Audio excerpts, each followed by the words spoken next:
honestly, like Fervent's brilliant. Like, this shit is fucking hilarious. Kelly Reed giving a nice shout out to Fervent here. You have great videos, she says.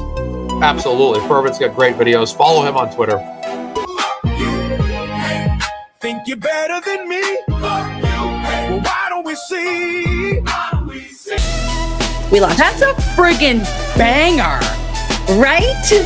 Fervent, can I was like, woohoo, that is so good. Now, you are amazing. Thank you. I love your parody videos. Keep them going. If you do that for every trial, honestly, I think we need comic relief. If you go to Fervent on Twitter, Fervent. Yeah, go to Fervent. Get a different screen open, put in your Twitter, go to Fervent, and then just right there. You don't have my Twitter hooked up to the computer. Fervent. Fervent? Yes. Fervent HOSP, if that's the app thing. Oh, Fervent what? HOSP. But probably hospital, I don't know. Whoever put that together, all kidding aside, that's very humbling in a funny way. Right. I appreciate that. Can you at some point explain what fervent hosp means? Is it like hospice care? Is it a hospital? Are you a hospitality group? Are you hospitable? Long to dying cold? What is hosp? What is fervent? What is life?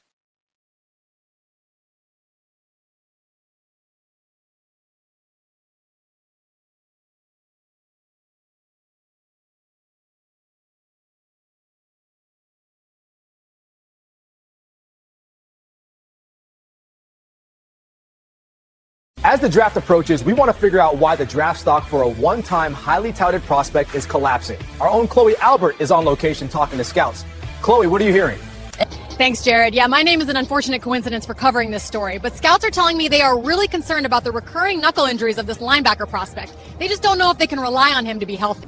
Quite frankly, he's having a real tough time remembering anything. I mean, really basic stuff. I asked him when was the last time he talked to his best friend, and he looked at me like I had 10 heads. Do you find these memory issues concerning? Certainly, but the strange thing is that he can remember specific times really well. Like I asked him what time he left his house this morning, and he knew that to the second. It's odd. What are your memories of him? I think the guy's a real loose cannon. I mean, he sent us a video where he's drunk listening to Adele, talking about how he's going to beat me and my boys up. How's that working out for him now? There's certainly a ton of red flags here. As you can see, a few teams still remain interested, such as the Black Blobs, Taillight Pizza, and in the Federal Ice Cream Trucks. We'll see who takes a chance on this troubled prospect. The Fervent investigative team is here to get one question answered. What is witness intimidation? It's not just about silence. It's about control. We were granted access to a police interview regarding real witness intimidation. The results were unnerving. What happened? He made faces at my window. Were you here when it happened? No, we were closed, but I was so scared.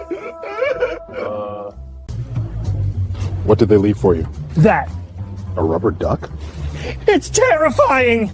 Call me when you want to be serious. Hey, Chris! Ah! Stop it! You're intimidating me. Intimidating? We're all 65 years old. The moral of the story is, when you're scared, it might not be witness intimidation. You might just be a...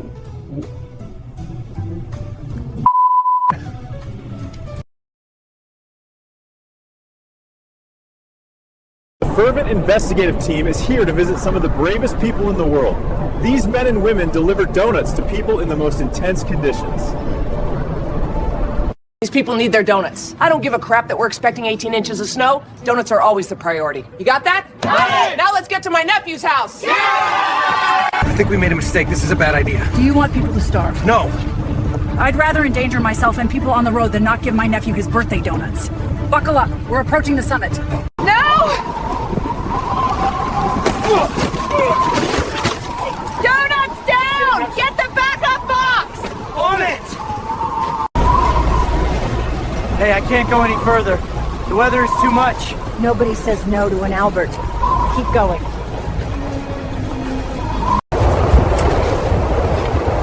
Auntie Julie always delivers. Now, let's figure out how to pin this on the girl. What's up, Fervent people, Fervent fans, Fervies, Fervenators, whatever you want to call yourselves. Happy third day of blizzard quarantine for those of you who live in Massachusetts. I've been running some tests laying on my lawn to see if anyone noticed me. Unfortunately, the Alberts got this one right because nobody came out to help me and I ended up buried under 2 feet of snow. Today, it's a big one. We're taking a deep dive into our first third-party culprit. He's one of my faves. I feel the same way about him as Glera feels about the shoe, as Loophole feels about Higgins. He is my white whale. He is my Moby Dick. He is Colin Albert. Now, remember, Judge Cannoni did not allow the defense to point the finger at Colin Albert in the second trial, so most of this video is going to be centered on Trial 1 testimony. He shows up to testify in seemingly his only dress shirt. I say this because on day 2 he says, "F it, let me just throw a sweater over this thing." Before we begin this video, I am happy to announce that we are, unofficially, a monetized channel. I say unofficially because I have reached the amount of watch hours necessary to monetize my content, to offer memberships, super chats, merchandise, and all that good stuff. However, there is a mandatory review period that YouTube does, so right now, those features are not available. I've heard it happens pretty quickly, so I'm hoping by Saturday everything is all worked out for you guys, and you can start becoming official members. In the meantime, Venmo is the best way to support the channel. My handle is placed in the top left of the screen. And now, get ready to learn about the perils of cross amnesia with Colin Albert. And who, if anyone, do you live in Canada? I live with my mother, my father, and my 2 brothers. And your mother and your father, what are their names? Julie and Chris Albert. And who, if anyone, do you live with now? I live with my wife, Julie, my oldest son, who just came home from the Navy, my middle son, Colin, and my youngest son, Dylan. Do you have kids? Yes, I have 3 boys. And are you married? Yes, I am. And what's your husband's name? Christopher Albert. And your 3 boys, how old are you? My oldest, Christopher, is 25. My second son, Colin, is 20. And my youngest son, Dylan, is 16. And on that evening, where did you, at some point, did you leave your home and go out? Yes, I did. And do you recall about what time it was that you went out? I do not remember. Do you recall whether it was light or dark when you went out? It was dark.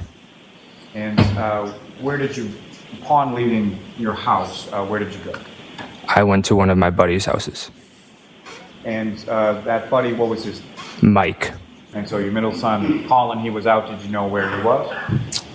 Yes, he was at, I believe, his friend Michael Leonetti's house. And where does Mike live in relation to you? Can you rephrase that? Does Mike live in Canton as well? Yes, he does. And about how far is it from your house to Mike's house? About like 7-8 minutes. And when you got to Mike's house, was it just you and Mike, or who, if anyone else, was there? I do not remember who was there. Was there more than just the 2 of you? Yes. And generally speaking, when you got to Mike's house, what is it that you did when you got there? I do not remember. Now, as far as how you got from your house to Mike's house, do you recall how you got there? No, I do not remember. Let me ask you this. Did you walk? Did you drive? Did you get a ride? I got a ride. Do you recall who you got a ride from? No. And when you, do you recall, let me ask you this. As far as that particular night that you went out, did you drink any alcoholic beverages while you were out? Yes. And did you drink any of those at Mike's house? Yes.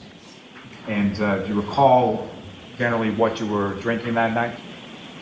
Bud Light. And when you were at Mike's house on that particular evening, do you recall about how long you were there for? A few hours. And do you recall how much you had to drink while you were at Mike's house? I do not remember. And so in reference to you going out and going over Mike's house and having some beers over there, is that why you didn't drive? Yes.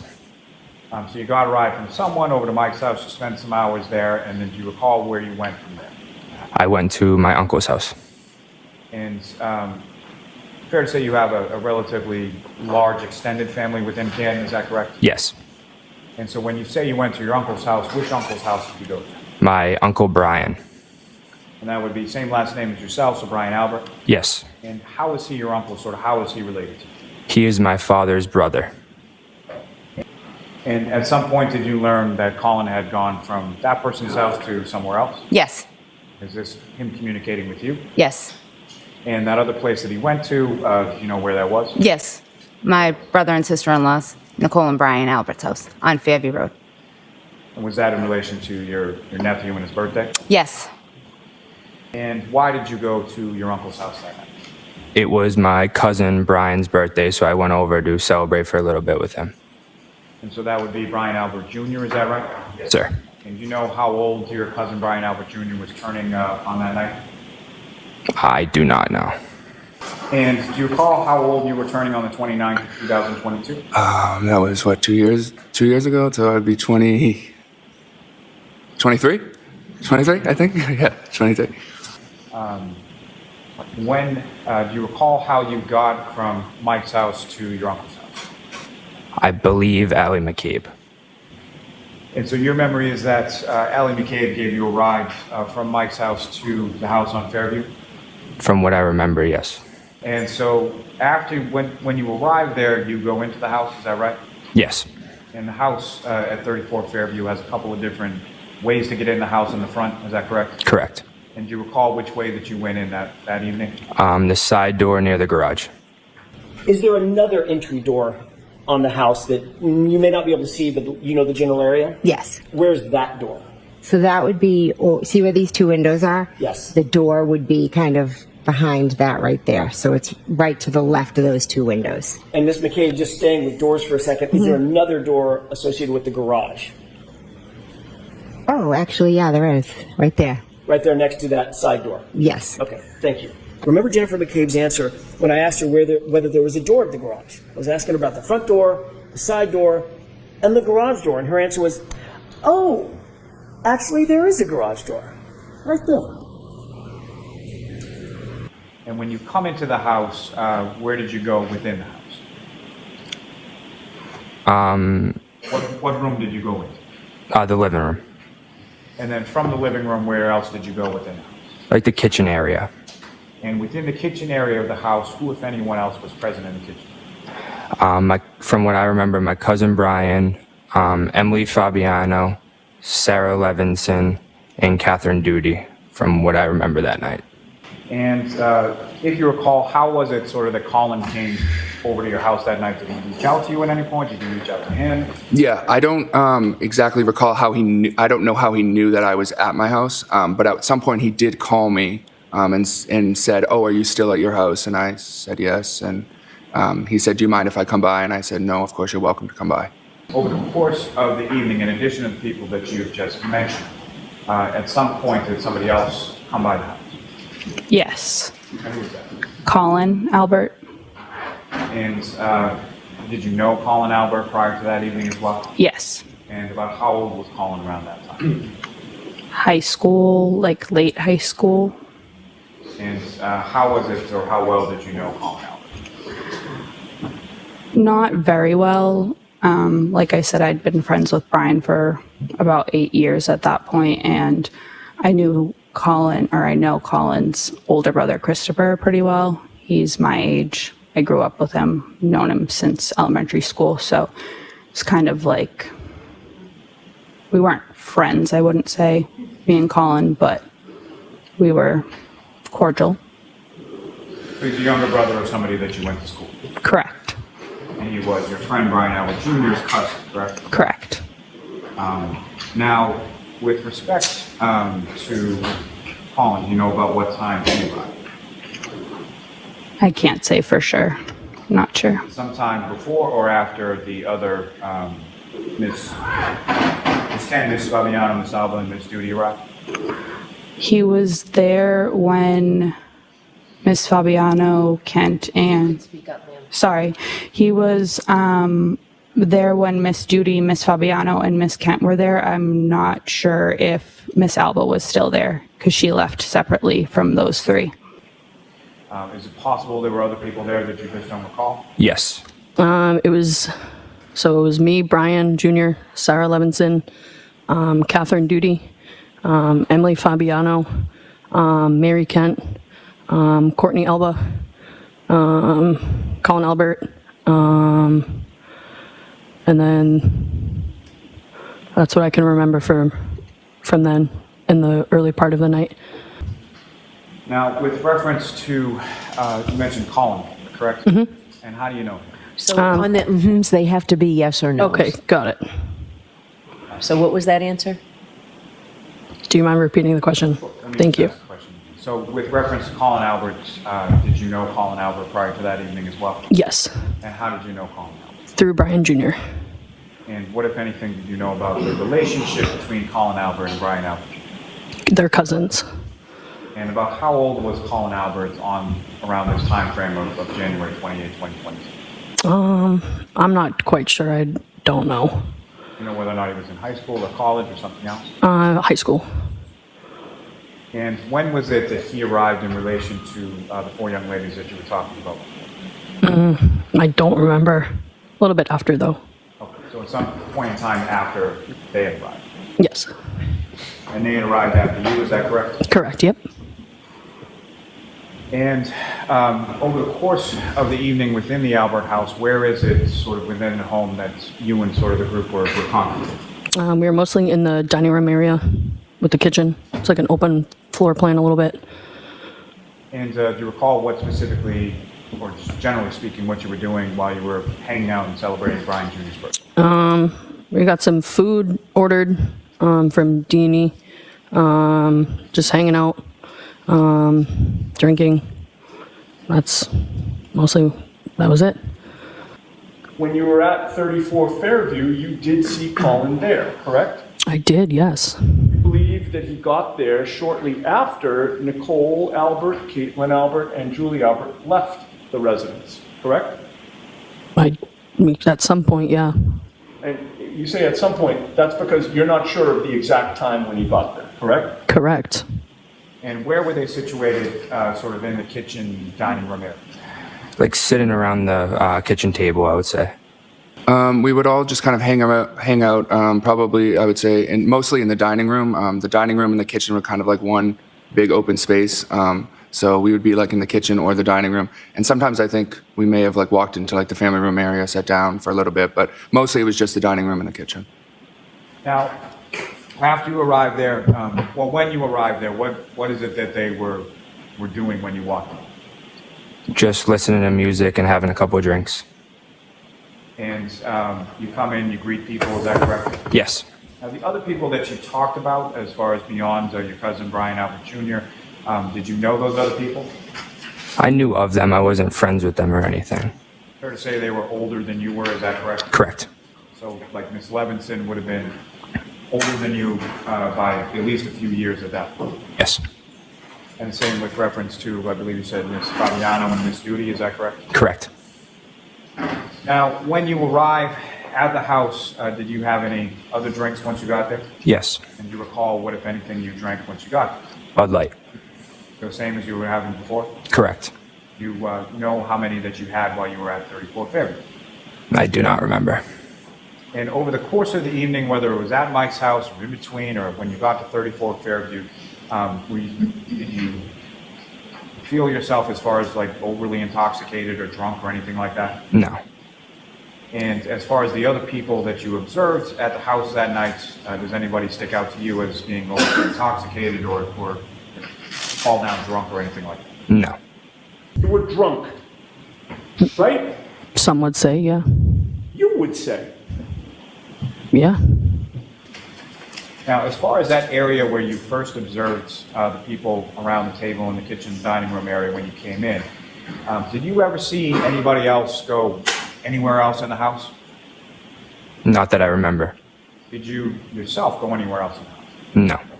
At any point in time in the evening while you were there, did you go upstairs or downstairs in the basement or out in the backyard or anywhere else besides the kitchen dining room area? No. Beyond maybe the restroom at some point? Yeah, other than that, no.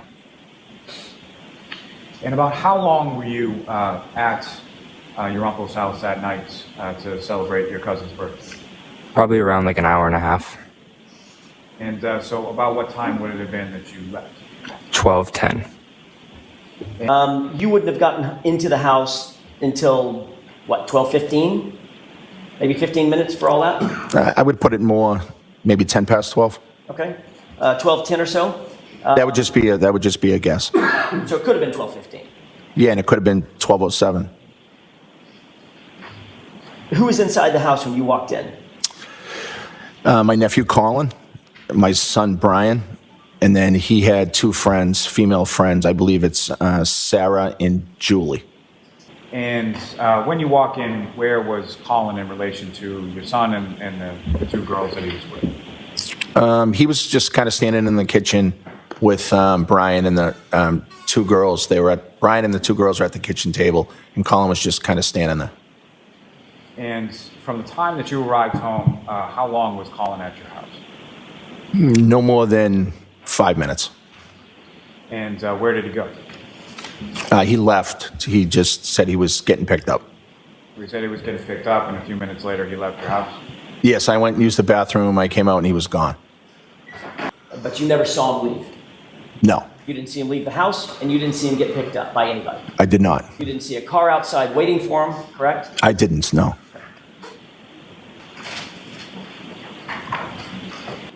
And when you sort of come into that front door where you were going in to sort of take your shoes off in the foyer, is that when you ran into your nephew, Colin? Yes. And you mentioned that he had a ride. Did he give you any indication as to who that ride was? He didn't mention at that time who the ride was. And that sort of interaction that you had with Colin in your house prior to him leaving and walking out, about how long a period of time was that? A couple minutes, not even. Just a quick interaction. And then he left the home? And you didn't see him for the rest of the night? No. Can you describe sort of your interaction with Colin Albert when you walked in the door? It was literally, I was coming in, I think we almost bumped into each other. I said, I didn't realize he was there. I said, hey, what are you doing here? He said, oh, I just come by to see Brian, but my ride's on its way. I'm about to leave. And I said, oh, okay. And I said, all right, I see ya. And he just kind of continued on. I think he must have went out the door. And when you pulled up with Brian Higgins and Brian Albert, that all happened around the same time, correct? Yes. And you have never mentioned seeing any other vehicle waiting outside the house for Colin when you arrived, correct? No. You didn't observe another vehicle outside the house? No, I'm not saying, he said to me, my ride's almost here. I'm leaving. So I didn't see anything outside about his ride. And it was cold outside that night? Yeah. So he sort of walked out the door before his ride arrived?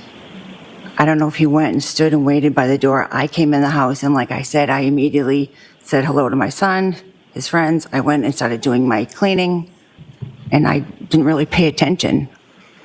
But I assume he left because I never saw him again. So you're not sure if he was sort of standing by the front door? I'm not sure. I mean, he could have been standing there waiting. He said his ride was about to be there. Okay. But you didn't see him leave? I did not see him leave.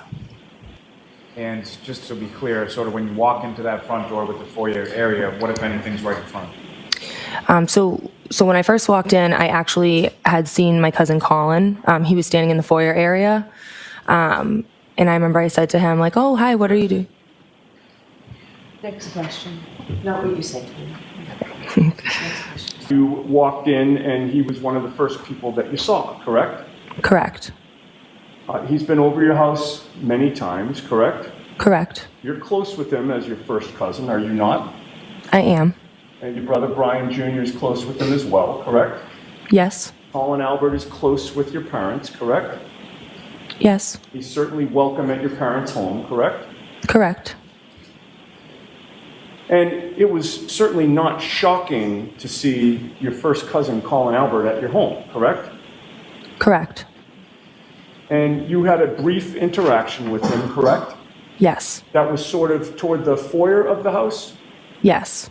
And then you continued deeper into your parents' home and you saw other people there, correct? Yes. Where did you go within the home after you had seen Colin?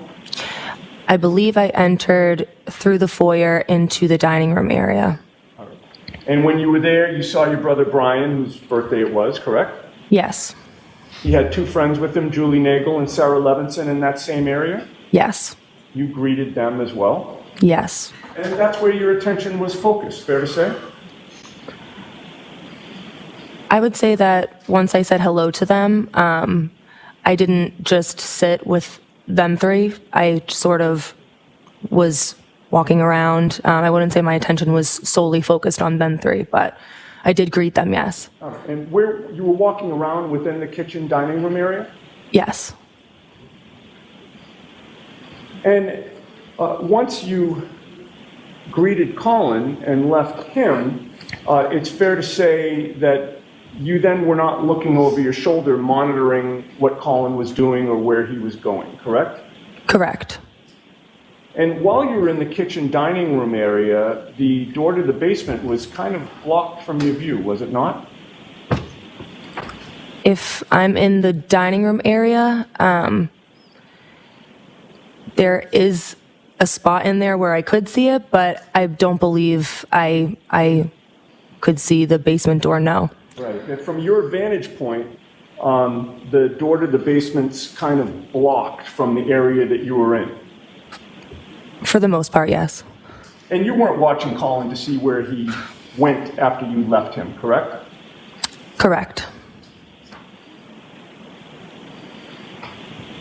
And you never saw him leave the house physically, correct? Correct. With regard to the house, after yourself, your mother, and your father arrived, and then Mr. Higgins after that, who, if anyone else, from the waterfall came to the house that you saw? My Aunt Jen and my Uncle Matt McCabe. And when your Aunt Jen and your Uncle Matt McCabe arrived, where was Colin? Colin had left by then. Objection. And at any point in time in the evening when you were there at 34 Fairview Road, was Colin Albert there at any point? No, he was not. You didn't see him that night at all? Never saw him. Now, at any point in time that you were there on that early morning, did you see Colin Albert at all? No. Through that, at any point in time prior to this date, did you become aware or familiar with Brian Albert's nephew, Colin Albert? I know the name, and I know that he is one of the sons of Chris Albert. You familiar with what he looks like? If he walked in here right now, I wouldn't know. You would not know? No. And beyond the people that you've described as far as seeing at 34 Fairview Road, fair to say you don't recall anybody being introduced or identified as Colin Albert? No. And with respect to your leaving the house, who, if anyone, did you contact to facilitate? Rephrase. Let me ask it in a much easier, better way. Okay. As far as your plans were concerned, as far as leaving the house, who, if anyone, did you reach out to get a ride from the house? My friend Allie McCabe. And how did you reach out to her? If you know? I texted her. Now, you mentioned that you had picked up a person by the name of Colin Albert, is that right? Correct. And who was Colin Albert to you, or could you describe to the jury sort of your relationship with Colin? I've known Colin since I've been born. Our families are very close. We went to high school together growing up, in the same friend group. So yeah, we're very close. Yes, they're born a week or two apart, and we've kind of they've done everything together. They're very good friends. So he was in the same grade as you, is that right? Correct. So he was a senior at this time as well? Yes. And you have friends, mutual friends together? Yes. Now, the two of you are not actually sort of blood related, is that correct? Correct. But you have sort of relatives in common, is that correct? Yes. And to that point, as far as when he reached out to you, let me ask you this. How is it that you came to come by and sort of pick him up on that evening? He texted me and was asking for a ride, and then I responded, drove and got him, texted him when I arrived. Now, as far as that sort of, I don't know what exactly to call it, but as far as you picking him up at certain places, like on weekend nights, was that out of the realm of normalcy, or was that something that happened on occasion? No, that's common. He knew I was driving that night, so it's pretty common. Our friends, we always just drive each other around and stuff. So you reach out to Ms. McCabe via text, is that correct? Yes. And she agrees to pick you up? Yes. And at some point, are you made aware that she's at the home? Yes. And how is it that she makes you aware that she's at the home? I got a text message from her that says I'm here. And at any point in time while you were in the home, did Ms. McCabe come inside the home? No. And so after you received that text message from Ms. McCabe, did you respond? Yes. And do you recall what you responded? Come in. And from that communication, after you sent that, about how long was it between the time that you sent that and the time that you came out? Between 30 seconds and a minute, I'd say. And when he comes out of the house, about how long a period of time was it from the time that you texted him here to the time that he comes out to the car? I'm not sure. A few minutes. What's up on the screen, is that what you have before you as Exhibit 84? Yes. And the contact that's listed at the top states out, is that correct? Correct. Is that how you had Ms. McCabe programmed into your phone? Correct. And from this, there's two sets of communications, one contained in blue bubbles and one contained in non-blue bubbles, correct? Yes. If you know the blue bubbles, is that you or is that Ms. McCabe or who's it? That's me. So the other side would be Ms. McCabe, is that correct? Correct.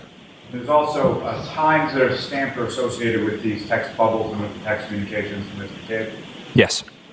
And if I could direct your attention, and maybe easier if you're looking at the paper in front of you, but just sort of starting from the top, January 28, 2022, if you could read for the jury what the content is, what the time is, and indicate who is communicating. At 11:54, I texted Allie and said, "You can get me now, period."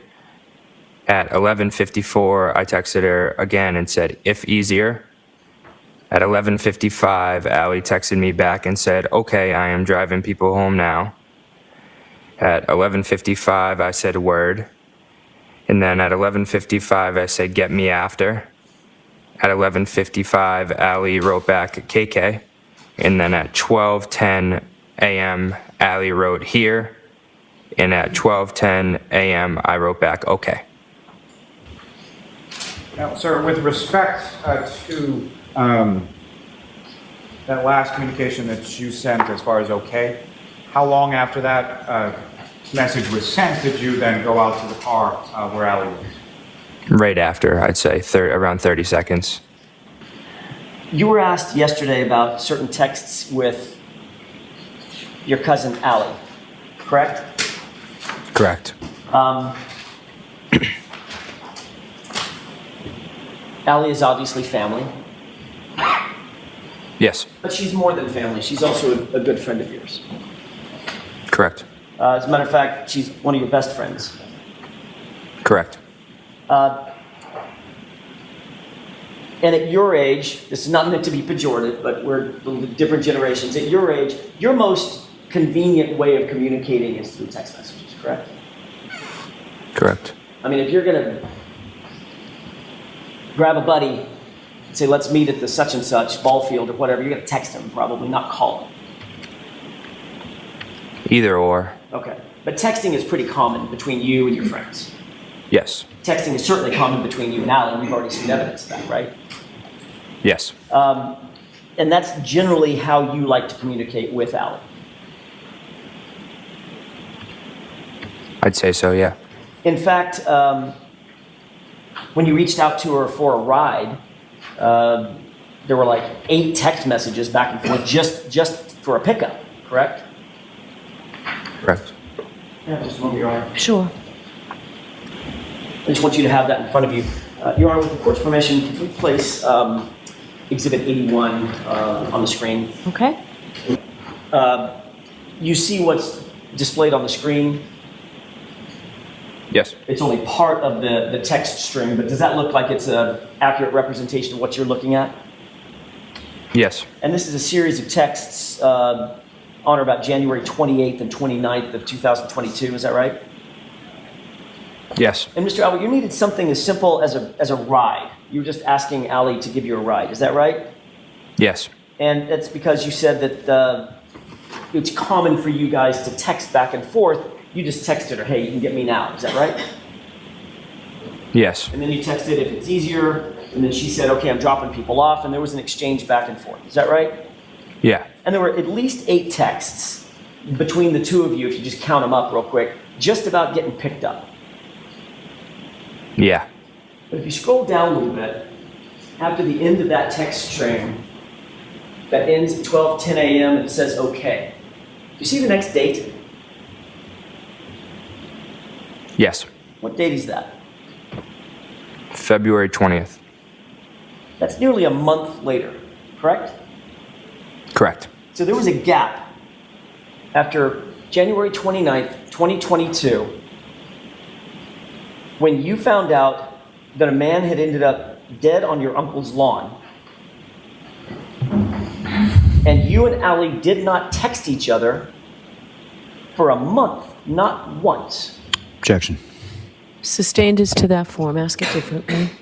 Isn't it true that on January 29th, later in the day, you found out about John O'Keefe and his condition, the fact that he died? Objection. Is that true? Did you find out that day? Yes. Okay. So you were well aware of, thank you. We can take that down. You were well aware, Mr. Albert, that something very tragic had happened at your uncle's house, Brian Albert's house, right? Correct. And you were aware that you had been at your uncle's house that night, right? Correct. You're also aware that, according to you, Allie McCabe was the one that picked you up and took you from that location. Correct. And notwithstanding the fact of this tragedy, you and Allie didn't text each other one time for a month. Is that right? I don't think that's correct. So where are those texts? We text on other platforms too. So I'd say other apps. So is there a reason why you decided for the next month to just switch platforms to maybe Snapchat? Objection. I'll allow it. No reason. Are you sure that you switched platforms? I'd say so, yeah. Why did you switch platforms? We go back and forth, I'd say, between platforms texting. Switch platforms because you know that Snapchat deletes all communications, correct? Objection. Ask it differently, Mr. Jackson. Do you know that Snapchat has an auto-delete function on it? If your app is set to that, yes. Your app was set to that, wasn't it? I do not remember that. So again, your memory is failing you. Can you rephrase that? Sure. Once again, your memory is failing you. You just don't remember. Objection. Ask it differently, Mr. Jackson. Isn't it true, Mr. Albert, that you either switched platforms or deleted the texts because you did not want your text communications with Allie McCabe to be discovered? Objection. Overruled. Is that right? That's not true. So where are those communications? I do not know. Can't produce them right now, can you? I'm not sure. So in the days, the hours, and days and weeks following the death of John O'Keefe, your communications with your best friend, Allie, the person who gave you a ride home that night, they're just gone. Right? I'm not sure. You provided that item as a screenshot, not as an actual text to law enforcement. Is that right? I don't believe so. Okay, do you know what a screenshot is? Yes. What's a screenshot? When you take a picture on your phone. That's a picture from your phone. Yes. Okay, so it is a screenshot. Yes, it is a screenshot. Okay, that's my question. Do you know what metadata is? Nope. You know the dates and times. You take a photo on your phone. Sometimes, well, not sometimes, all the time, it'll capture the date and time of the photo. You know that? Objection. I'll hear this answer and it may end your inquiry. Do you know that? Pretty sure I do, yeah. Have you ever heard of that data the dates and times and geolocations, have you ever heard of that referred to as metadata? No. Okay, so I'll just use the word date and time. Okay. You know that on your phone, if you pull up a text, you can go behind the text and see the date and time that it was actually sent or received, right? Yeah. But on a screenshot, you're left with just what's on the screen. You can't go behind the screenshot, right? Yeah. Okay. You provided just the screenshot, ultimately, not the actual text, correct? Correct. So you know that if you click on the trash can, it gives you an option to either cancel or to delete the message, correct? Correct. And what happens if you delete the message? It's deleted off the phone. Okay, so it's gone from that thread, correct? Correct. And somebody looking at a screenshot that you take after you've deleted that message, it wouldn't be evident that that message was ever there, correct? Correct. Now, you testified at a hearing in Boston on August 3rd of 2023, correct? Correct. That was, and we're not with a jury present, that was a federal grand jury, correct? Correct. And you had, by that point, by August of 2023, you no longer had the phone that you originally had on January 29th of 22, correct? Yes, I believe so. You had gotten a new phone in December of 2022, correct? Okay, I'm not sure what time, but Does that? yeah, I got a new phone. I believe I got a new phone. But, and actually, the timing is not that important, just that it was before that grand jury appearance. Okay, yes. All right. And what did you do with the old phone when you got the new phone? Transfer through iCloud, everything transfers over. Okay, but I'm actually talking about the hardware itself. Oh, what did I do? iPhone. Sorry, can you repeat the question? Yes, I'm sorry. Not the data on the phone. I understand that you've testified that you transferred that to the new phone, but the actual physical phone itself, where did that go when you got the new phone? I'm not sure. Would that have been traded in? Possibly. You don't have it now, correct? I don't think, no. And as of August of 2023, you didn't have it either, correct? Correct. With regard to the messages that are in a given thread, right? We've talked about the fact that you are aware that you can reply to them, an individual message, forward or delete one, correct? Correct. You're also aware that it is possible to change the timestamp on any individual message, correct? No, I'm not aware of that. You go to settings and you go to general and you go to date and time. First of all, you can change the time zone of the message. Do you have your iPhone with you right now? Not on me. Not on you? And in addition to being able to change the time zone, you actually can change the hour and minute to whatever you want it to be. Were you aware of that? No. And when you came out of the house, do you recall which door you came out at that point? The side door next to the garage. And when you came out that door, who, if anyone, did you encounter as you were coming out? As I was walking out, I saw my Uncle Brian and my Aunt Nicole. And you were going out, and what were they doing? They were coming in. And in addition to your Uncle Brian and your Aunt Nicole, was there anybody else that you recall that was with them when they came into the house? No, not that I remember. And what, if any, exchange did you have with your uncle and your aunt as you were going out and they were coming in? I just said, I'm going home. My mom wants me home. I love you guys. Bye. And you then went outside of the house, is that correct? Correct. And did you see Ms. McCabe outside? Yes. And where was she where was her vehicle in relation to the house? In the driveway. Now, do you recall what type of vehicle Ms. McCabe was driving on that particular night or had at that time? I believe it was the blue Ford that they had. And was that a sedan? Was that an SUV? What type of vehicle was it? A sedan. And so you come out, that's in the driveway, correct? Correct. Do you recall whether or not it was parked on the left side or the right side of the driveway? I do not remember. And when you get to the home, you obviously park at some point, correct? Correct.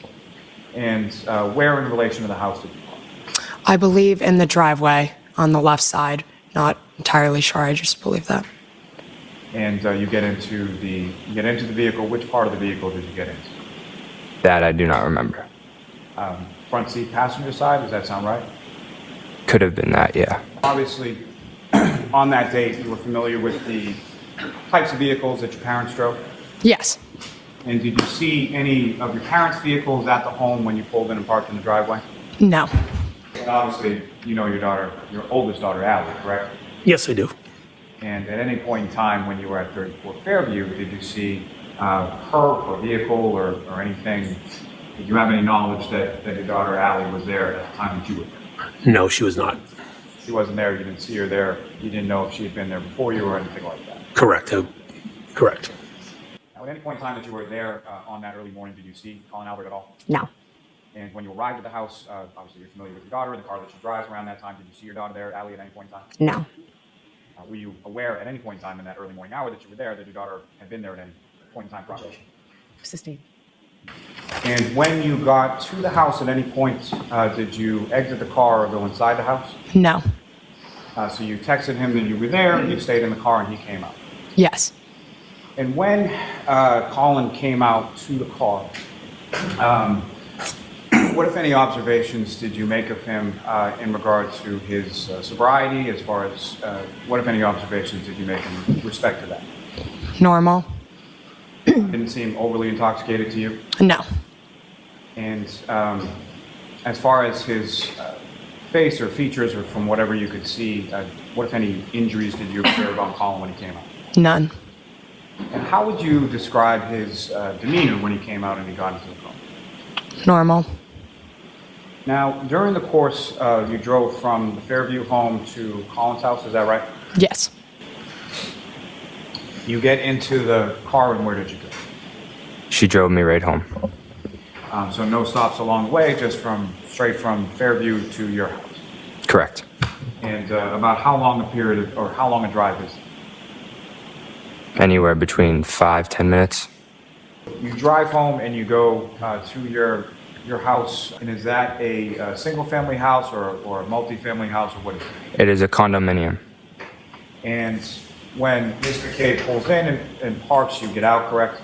Yes. And so in order to get into the building, in order to get into your home, how is it that you get into your home when you get to the condo? There's a door around back that I go into, and I gotta either have a key or they buzz me in, but I usually have a key, and I gotta go up 3 flights of stairs, and then we're at the top level in the condominium. How about John's Apple Health data? It shows that he took 80 steps and ascended or descended 3 flights of stairs at that time. And so you have to get sort of into the building before you can get into your own unit. Correct. And did you notice whether or not Ms. McCabe was still there as you were, excuse me, did you notice whether or not Ms. McCabe was still out there parked when you opened the door with the key? That I do not remember. And you get into the condo, or you get into your home, and who, if anyone, was living with you at that time? My parents and my little brother. Your older brother, where was he? In San Diego. He was in the service, is that correct? Correct. And as far as your brother, your little brother, and your father and your mother, were they home when you got home? Yes. And how do you know that? Because I remember my parents being up in their bedroom that night. Is there any sort of rule or sort of, for lack of a better term, like protocol as far as when you come home, where do you go sort of first thing when you walk in? I always tell my mom and my dad that I'm home, and usually go up to their bedroom, give them a hug goodnight, tell them I love them, and then go down to bed. And did you do that on that occasion? Yes. So sort of immediately when you come home, you go right up to your parents' room? Yes. And when you got up to your parents' room on that particular evening, was both your mother and your father in their room? Correct. And you had that sort of exchange that you described before? Yes. And so your bedroom is then located downstairs from where your parents' bedroom is? Yes. And if you know about what time was it that you came into the house? I want to say around 12:20. He came home sometime after you, is that correct? Correct. And essentially you came in, went to bed, so do you know what time your son came home that night? I know that. Do you know, just answer yes or no whether you know. Yes. And how do you know that, sir? Because he opened the bedroom door and said, "Good night, guys. I love you. I'm home." And about how long after you got home was it that your son got home? I'd say within 10 minutes. And about how long was it after your husband came home that your son Colin came? 10 to 15 minutes. And were you essentially waiting up for him? Oh, yes. Yep. And is that sort of common practice? Yes, I do not go to bed until my kids are home. And is there another common practice as far as when your kids come home, where do they go when they first come in? They immediately will always come in the door, maybe grab a water out of the fridge and come upstairs and give me a kiss goodnight and tell me that they're home. Now, did that happen on this occasion? Yes. And so Colin came into your room at some point? Yep, he came right upstairs. Yes. And when Colin came into your room and he came upstairs, did you have occasion to observe him as far as talk to him, obviously? Yes, we talked for a minute. He asked me if I was feeling better. And yeah, we talked for a moment. And as far as sort of coming into your room, is that something that was required of your kids when they came home? He would always do that, yeah. That was something just to let us know that they were home. And during that conversation that you had with Colin, similar to what I had asked you with regard to Mr. O'Keefe, what, if any, injuries or anything did you observe on your son Colin? None. And fair to say the next day at some point you talked to and had interaction with your son? Yes. And what, if any, injuries or anything did you observe? None. None. So I know this is sort of hard, so wait till Mr. Lally finishes his question before answering, okay? Thank you. All right, so you essentially came home, and I think we agreed it was around 12:20 or so, give or take a minute. Roughly. And you made a beeline for your bedroom. Correct. Did you fall asleep shortly thereafter? Soon after. Within 5 minutes or so? 10 minutes? I started to doze off. I don't know exactly how soon after I fell asleep. All right. Sometime within 5 or 10 minutes, would you say? I would say more like within 15 minutes. 15 minutes, okay. So with regard to getting home, and we'll call it 12:19, because I think that's more consistent with what you said, and understanding that it's just an estimate. If you're walking in the door at 12:19, it takes you maybe a minute to get upstairs? About a minute. You kicked off your sneakers downstairs, I imagine? Maybe, I don't remember. That was a long time ago. Okay, and then you walked up 2 flights of stairs, right? Probably ran up the stairs because I was cold. Okay, all right. So you're getting up there around 12:20 or so, correct? Roughly, yeah. And you believe that you dozed off about 15 minutes later, which would have made it about 12:35? Somewhere around there. All right. Now, when you came home, you would agree with me that your son, Colin Albert, was not home, correct? Not when I first got home. So in terms of the timing of this, assuming that he opened the bedroom door after you already fell asleep, if you're getting home upstairs to your bedroom around 12:20 and it takes you 15 minutes to go to bed, and that's around 12:35, then sometime after you're asleep, after 12:35, that's when Colin opens the bedroom door, correct?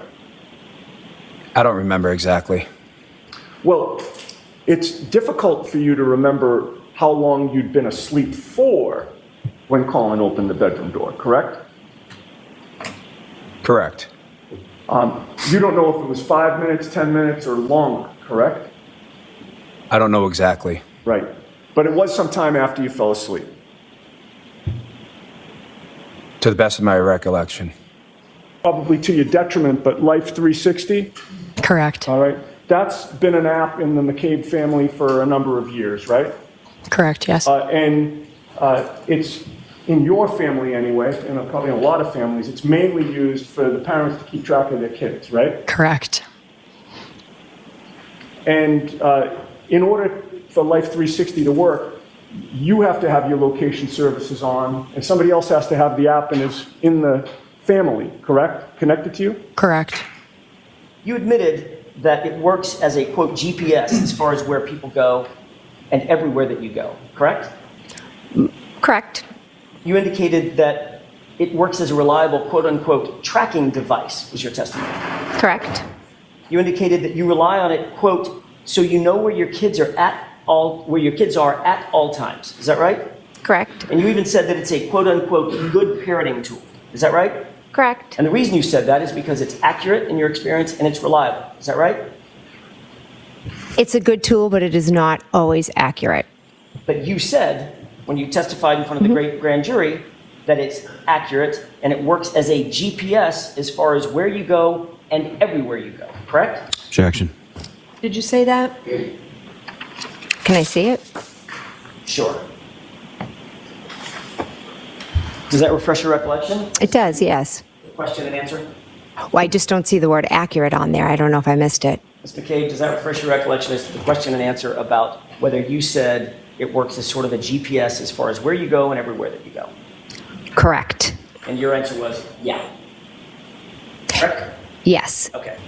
Well, I'm not sure, but on the photo he showed me, it says like turn Wi-Fi on. So that like remind Allie to turn Wi-Fi on. So that could have affected the accuracy. And that was on literally every single one of the alerts that was on that page that he showed you? Every single one. So where did Allie go after she supposedly dropped off Colin Albert? She went nowhere. Did you check her Life 360 app to verify that she went, quote, nowhere? At that point, I had no reason to check her. So the answer is no, you didn't. No. Okay. With regard to Life 360, would you agree with me that if you go on that app and you're trying to figure out where somebody in your family is, there's and let's say you want to know if somebody's home. There's like a circle that surrounds your home, correct? Yes. So once you enter that circle, you know that Life 360 gives an alert that said you arrived at home. Even though you're physically not walking in the door, you're within that circle, and that's the home circle, right? Yes. On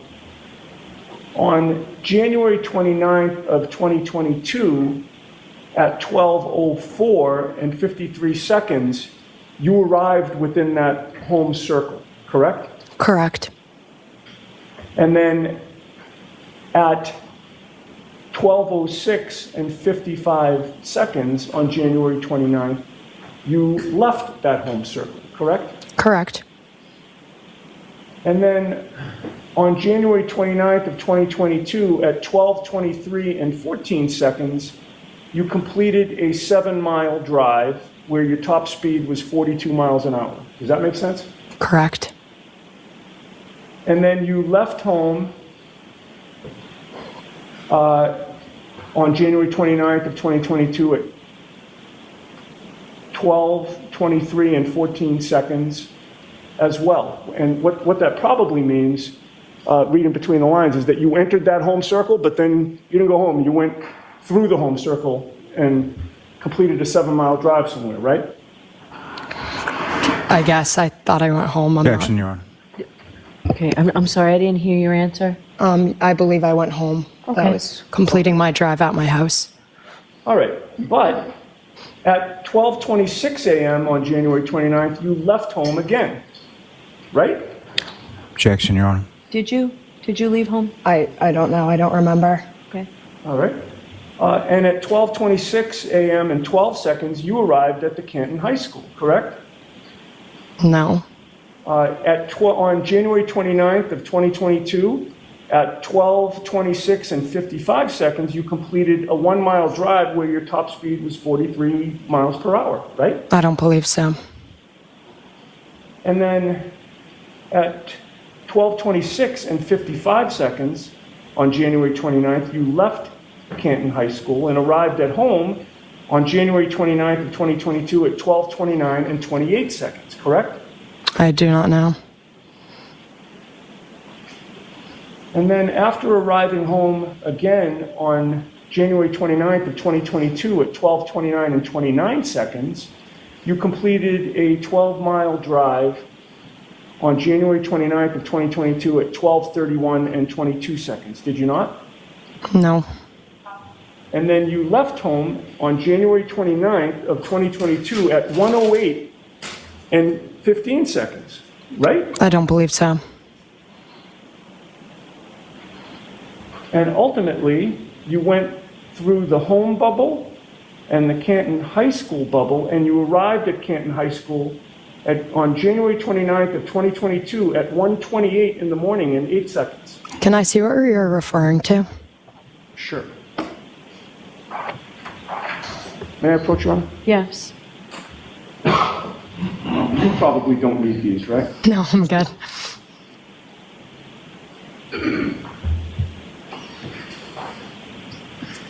Okay, and to make it easy, I mean, you can read the whole thing, but where it says record 16 is what I just asked you about, but feel free to read the whole thing. Thank you. And if you would, read it silently to yourself and look up at me when you're done.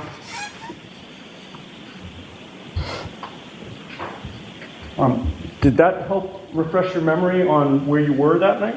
No. Do you still dispute that you went straight home and didn't leave there? Objection. Sustained. And finally, I just asked you about arriving at Canton High School on January 29th of 2022 at 1:28 and 8 seconds.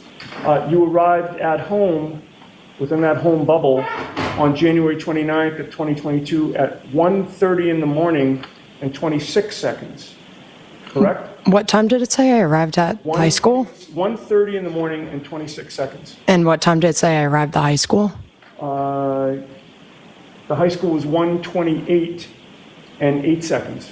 It wouldn't have taken me 2 minutes to go from the high school to my house. I'm confused. With regard to the high school was also one of the bubbles, one of the areas where you could be, right, on Life 360? No. If I may. Yes. Okay. Did you say that on Life 360, the Canton High School is not one of the areas that you're tracked in? What do you mean? So do you remember we were talking earlier about? Oh, like put in a location, like that was home, that was high school. Locations, like, you know, if your mother's looking for you, where are you? Yes. Well, you know, you're at D&E Pizza, you're at high school, you're at, you know, home, right? I mean, those could be categories. Correct. You've agreed that home was one of the categories. Correct. And having reviewed that, the Canton High School is also one of the categories, correct? I believe so. All right. And on January 29th of 2022, the last entry is that you completed a 12-mile drive on January 29th of 2022 at 1:32 in the morning and 23 seconds. And that's the end of the activity. Do you agree with me that that's when you finally stopped that night? I don't recall. Who's Courtney Proctor?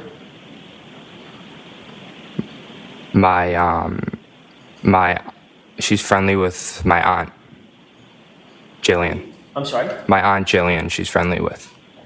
When you say friendly with, describe that. What do you mean by friendly with? I know that they're pretty friendly. Have you ever been to Courtney Proctor's home? Yes. How many times would you say over the years? 4 or 5, maybe. Her family is close to your family, it's fair to say. Not that close. Close though. When you say not that close, but close though, what does that mean? I'd say we were more close when I was younger, not when I got older. Okay. How old are you now? You're 20? Correct.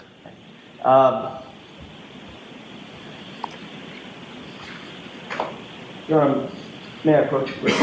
Okay. Thank you. Take a look at that photo and tell me if you recognize it. Just look at it to yourself, please. Let me know after you studied it for a second. Yep. You recognize the photo? Yes. Who's in that photo? Objection. So the objection sustained as to the content of the photos. Did you want to come to sidebar and explain this to me? Yes. Mr. Albert, approximately when was that photograph taken? Objection. No, we can get that, but we'll answer that question. 10 years or less ago, I'd say. I don't. You were the ring bearer in Courtney Proctor's wedding, were you not? Objection. I'll allow that. Correct. So when you say we're friendly, but not that, or we're close rather, but not that close, you were actually close enough to be a member of her wedding party when she was married to her now husband, correct? When I was younger, correct. Well, of course it was when you were younger. It was 10 years ago. Is that yes? Yeah. That's my question. So for at least a decade, your family and the Proctor family has been close enough such that you and Albert were in her wedding, correct? Objection. Ask that differently, Mr. Jackson. For the last, well, at least at that time, 10 years ago, your family was close enough to the Proctor family such that you were a ring bearer in Courtney Proctor's wedding, right? Correct. Michael Proctor was the brother of one of your close friends, correct? Correct. You're close friends with Courtney Proctor, correct? I am. And by the way, your maiden name is Daniels, correct? Yes, it is. And you have a sister, Jill Daniels, correct? Yes, I do. And you would agree that Jill Daniels is also lifelong best friends with Courtney Proctor, correct? Yes, she is.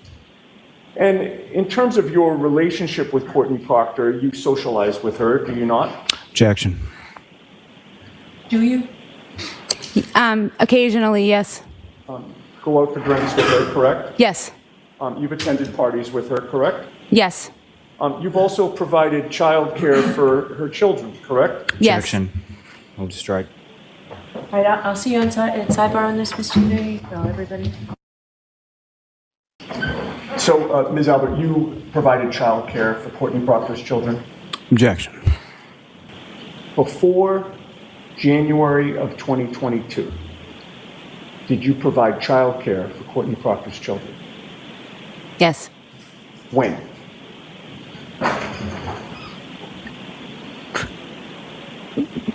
$2019. Just that 1 year? Yeah, it was pre-COVID. And then when COVID happened and everything shut down, I wasn't helping her any longer. Okay. And then occasionally after, I would help just on an as-needed basis. Okay. After COVID. And during that year of 2019, how often did you watch her children? 2 days a week. And she had a boy and a girl? Correct. What were their names? Jack and Caroline. And Jack and Caroline were Trooper Proctor's niece and nephew, correct? Yes. The Proctor family entrusted you with the care of their children, correct? Objection. It's sustained as asked. You know that Michael Proctor is a state trooper, correct? Yes. You knew that he also was from Canton? Yes. You knew his wife, Elizabeth Proctor? Yes. And you were also aware that Courtney Proctor had recommended you to also watch Michael Proctor and Elizabeth Proctor's children, correct? Objection. Move to strike. That objection sustained. But you go back a long way with Courtney Proctor, correct? Correct. In fact, you were certainly at her wedding, correct? Objection. Sustained. Your son was a ring bearer at that wedding. Objection. All right, so we'll sustain that through this witness. You've spent time at Michael Proctor's childhood home, have you not? Yes. You've been to the pool at the Proctor's house, correct? Yes. How many times have you been to the Proctor's pool? I'd say maybe a dozen. And you've certainly taken your children there as well? Yes. Colin has been to the Proctor's pool? Yes. And you've seen Michael Proctor's mother and father at that pool, correct? Yes. You are very close with Courtney Proctor, correct? How would you define very? Well, I guess I'd ask you to define very close. Do you deny that you were very close with Courtney Proctor? No. Objection, Your Honor. No, go ahead, next question. You got your answer. I didn't hear the answer. Go ahead, repeat that. Do you deny that you were very close with Courtney Proctor? No. Okay. You talk regularly, correct? Yes. You text each other, correct? Yes. You also talk by phone? Very rarely. Is it fair to, did you say very rarely you talk Phone, to Courtney Proctor by phone? usually it's text. But do you stand by that testimony that you talk to Courtney Proctor very rarely by phone? Do we have a time frame? Do you mean now, or do you mean then? Let me ask you this. Between February 1st of 2022 and September 6th of 2022, did you only speak rarely with Courtney Proctor? I don't recall. Were you using Courtney Proctor as an intermediary to communicate with Michael Proctor about this case? Objection. I'll allow it. No, I was not.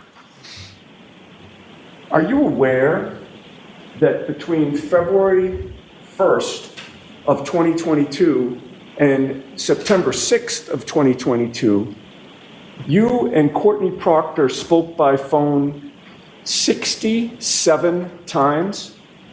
Objection. Were you aware of that? No, I don't know the exact count. Do you deny that you spoke 67 times? I don't deny it, but I don't recall the exact amount of times. Okay, so you don't deny that you spoke 67 times. Do you still want to maintain your testimony that you only talked very rarely with Courtney Proctor during that time period? I just don't remember the exact amount of times. Well, you know that my client, Karen Reed, was arrested in connection with this case on February 1st of 2022, do you not? I do. You spoke to Courtney Proctor that date for 12 minutes by phone, correct? I don't recall exactly. I don't remember exactly.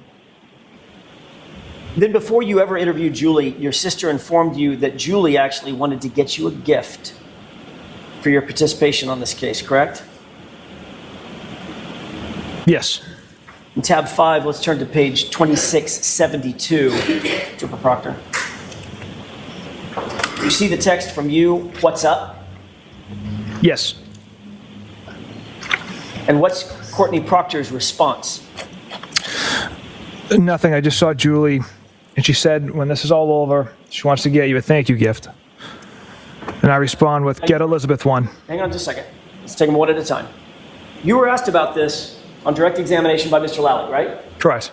And you looked at the jurors, paused, and said, I never asked for a gift. I never received a gift. Elizabeth never asked for a gift. She never received a gift. You remember that? Correct. You said you never asked for a gift, correct? Correct. What's your next text? Get Elizabeth one. Get Elizabeth one what? Referring to a gift. Right. So you did, in fact, ask for a gift, didn't you? For my wife, who had been home with my children for the last 10 nights. From Julie Albert. Yes. For your participation on this case. I don't know if that's yes. Well, Courtney Proctor answers that question by saying, because I guess her and Chris were friends and John, and she's so proud of you for leading this investigation, correct? Correct. You're aware during the course of your investigation, well, let me ask it this way. Let me ask a foundational question. Do you pull phone records as a matter of course in investigations of this nature? Yes. Did you pull phone records in this case, variously? The phone records of anybody? Witnesses, suspects? Not witnesses, Mr. People, whatever. We didn't pull full phone records of witnesses. Victim? Victim and Miss Reed. During the course of your investigation, did you become aware that there were 67 calls between Julie Albert and your sister, Courtney, in the months following John O'Keefe's death? Objection. I'm going to sustain that objection. Did you become aware during the course of your investigation of the level of communication between Julie Albert, one of the witnesses on the case, and your sister? Objection. I'm sustaining that objection. You can come try and convince me otherwise if you want, Mr. Jackson. I can ask it a different way, Your Honor. Thank you. Did you ever seek information about phone calls and communications that Julie Albert may or may not have been having with anybody else? No. Didn't download her phone, didn't seek her phone records. No. Did Courtney ever tell you that she had consistent communications with Julie Albert? Or did you know that otherwise? Objection. During the months, let me ask it this way, during the months following John O'Keefe's death, you did continue to have consistent communications with Courtney, though, didn't you? Yes, I speak to my sister every day. Trooper Proctor, were you using Courtney, your sister, as an intermediary between you and Julie Albert? Absolutely not. You were never interviewed by Canton Police Department in connection with this case, correct? No. How many times were you interviewed by the Massachusetts State Police in connection with this case? Once. And that was in July of 2023, correct? I don't remember exactly when it was. About a year and a half after the events in question. Is that right? Around there. Okay. Would it refresh your recollection if you saw a copy of a report of that interview? Just to get the date? Sure, yeah. May I approach you on it? Yes. Take a look at paragraph 1. It's in the middle of the paragraph. If you'll just read that to yourself, please. You got that? Yeah. You saw the July 18 date, Yes. 2023? Yes. Does that refresh your recollection that that was the first time you were interviewed by the Massachusetts State Police? Correct. May I approach you on it? Yes. Thank you.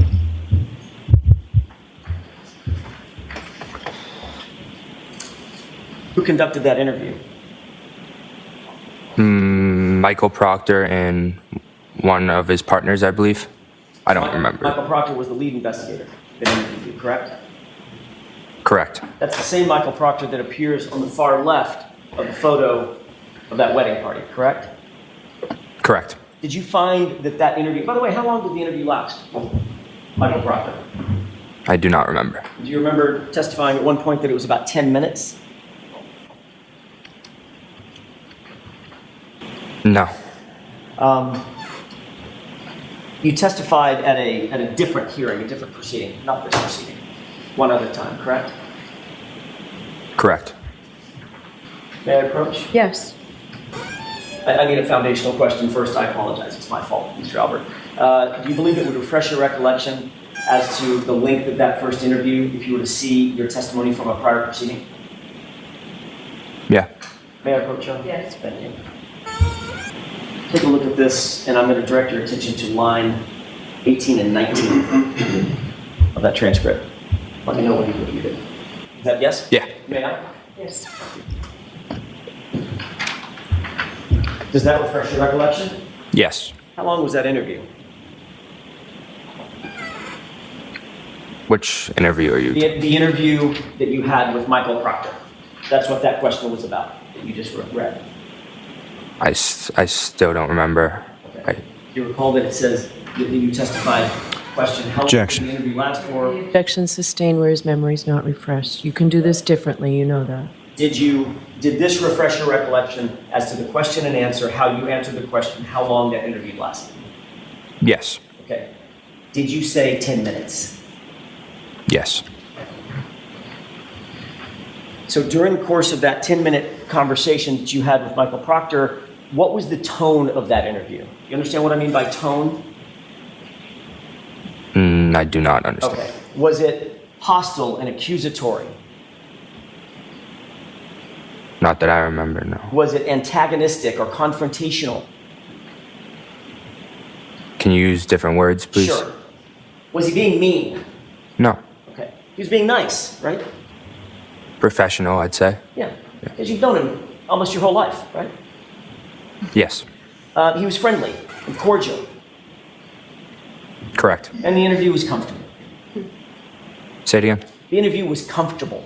Correct. You didn't feel like you were on the hot seat. No. Did you find that the interview with Michael Proctor was consistent with the relationship that you've had with him your whole life? Meaning, he's always been friendly to you. He was just as friendly in that conversation. Not really, no. How was he different? I'd say more professional. Okay. Obviously, he was doing a job, correct? Correct. But when you walked in, you recognized him. Yes. He recognized you. Yes. You made natural greetings with one another, correct? Correct. He questioned you about a few things. Correct. He didn't look at your phone. He didn't ask to take your phone away from you. No. He didn't ask to seize your phone or seize any other physical items from you. No. You weren't asked to come down to the police station and sit in an interview room or an interrogation room, were you? No. Matter of fact, where did the conversation take place for those 10 minutes? In the DA's office on Shawmut Road. DA's office on Shawmut Road. Who else was there other than Trooper Proctor and his partner at the time, Trooper Clark? Can you Who else repeat? was there? Was it just Trooper Proctor, Michael Proctor, and Clark? Yes. When you finally did get around to interviewing Colin Albert, you personally conducted that interview, did you not? Yes. Colin Along Albert with Trooper told you Zach this- Clark. One at a time. I'm sorry. Finish your answer, Trooper. Please go ahead. Yes, along with Trooper Zach Clark in my office. Okay, so it was just the three. Yes. And Trooper Proctor was the one that was sort of leading the conversation. Yes. And when it was done, he said, "You're free to go." Correct. And he didn't take your phone. Nope.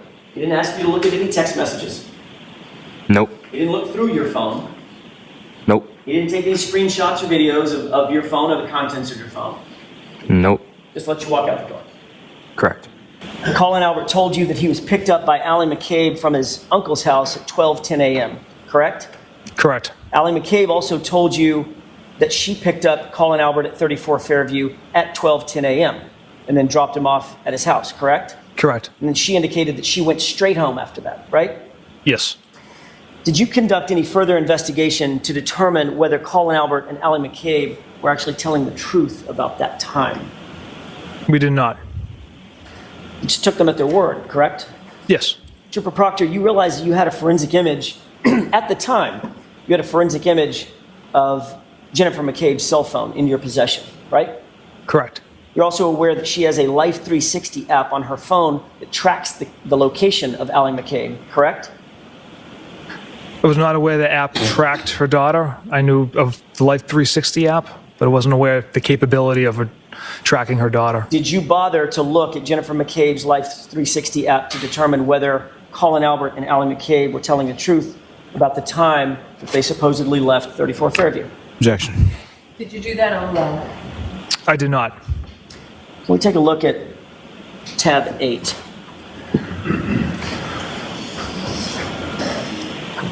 Do you recall looking at all at a Life 360 app or its data from Celebrate Report? Objection. Existing. Did you or did you not look at any data from Life 360 from Jennifer McCabe's phone? Objection. All right, so this is a good time to take the morning recess, and I'll see Councilman.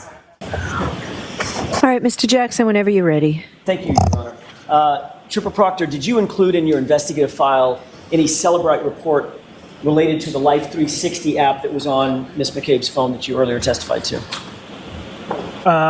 Trooper Garino was our cell phone expert, kind of handled that, so I'm not positive if that report, if he generated that report. Okay, so it goes without saying, I shouldn't say that because if it goes without saying, I shouldn't say it. Did you review a Life 360 report in an effort to determine whether or not Colin and Allie were telling the truth? No. You grew up in Canton, did you not? Yes. I don't want an address, but just generally as a crow flies, how close would you say you live from the Albert residence at the former Albert residence at 34 Fairview in Canton?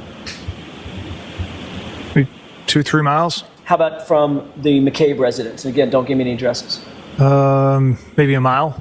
You know, given the fact that you grew up in Canton, that it's about a mile walk through some woods to get to Canton High School from 34 Fairview, correct? Yes.